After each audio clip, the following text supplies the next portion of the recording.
ఉన్నట్లయితే, ఒకవేళ అపరాధంలో ఉన్నట్లయితే, ఒకవేళ పాపములో ఉన్నట్లయితే, ఒకవేళ దేవుని యొక్క రాజ్యాన్ని పొందుకోకుండా నీ మనుగడ కొనసాగుతూ ఉన్నట్లయితే రాజ్యం రాదు.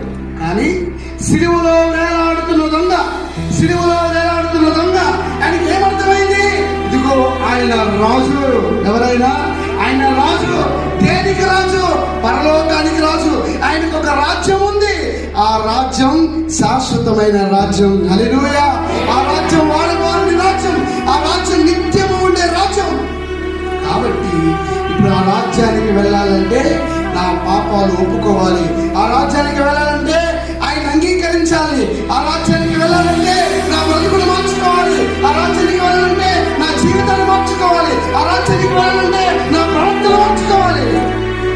ఒక దొంగతనం చేసిన వాడు అప్పటి వరకు దొంగే, అప్పటి వరకు నిందించారు, అవమానపరిచారు. ఒక్క మాట మాట నీవు వచ్చినప్పుడు నన్ను కూడా జ్ఞాపకం చేసుకో అనగానే నేను నీవు నాతో కూడా